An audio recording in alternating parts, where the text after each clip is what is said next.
देवोत्थान एकादशी व्रत की कथा। एक राजा के राज्य में सभी लोग एकादशी का व्रत किया करते थे। प्रजा तथा नौकर चाकरों से लेकर पशुओं तक को एकादशी के दिन अन्न नहीं दिया जाता था। एक दिन किसी दूसरे राज्य का एक व्यक्ति राजा के पास आकर बोला, महाराज कृपा करके मुझे नौकरी पर रख लीजिए। तब राजा ने उसके सामने एक शर्त रखी कि ठीक है रख लेते हैं, किंतु रोज तो तुम्हें खाने को दिया जाएगा पर एकादशी को अन्न नहीं दिया जाएगा।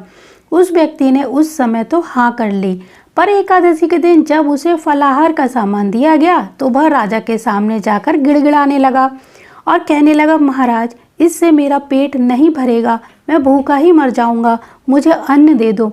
राजा ने उसे शर्त की बात याद दिलाई, तब वह अन्न छोड़ने को राजी नहीं हुआ। तब राजा ने उसे आटा, दाल, चावल दिए।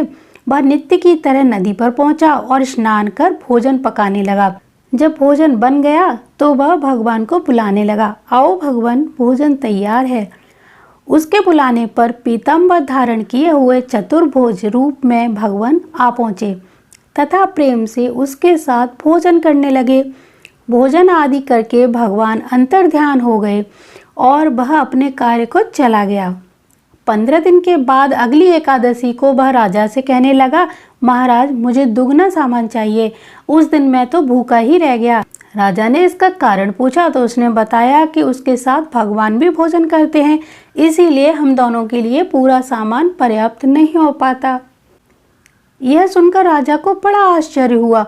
वह बोला, मैं नहीं मान सकता कि तुम्हारे साथ भगवान भी भोजन करते हैं।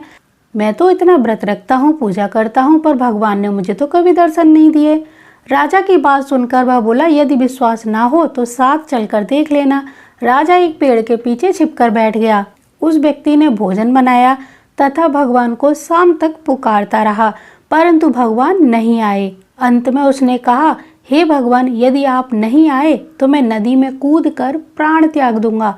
लेकिन भगवान फिर भी नहीं आए। तब वह प्राण त्यागने के उद्देश्य से नदी की ओर बढ़ा। प्राण त्यागने का उसका दृढ़ इरादा जान शीघ्र ही भगवान ने प्रकट होकर उसे रोक लिया और साथ में बैठकर भोजन करने लगे। खा पीकर वे उसे अपने विमान में बिठाकर अपने धाम को ले गए। यह देख राजा ने सोचा कि व्रत उपवास से तब तक कोई फायदा नहीं होता जब तक मन शुद्ध ना हो। इससे राजा को तो ज्ञान मिला, वह भी तन के साथ मन से व्रत उपवास करने लगा और अंत में स्वर्ग को प्राप्त हुआ। इस प्रकार जो कोई भी देवोत्थान एकादशी व्रत की कथा करता है, इस कथा को सुनता है और ये व्रत करता है, उसे अंत में मोक्ष की प्राप्ति होती है। जय श्री कृष्णा।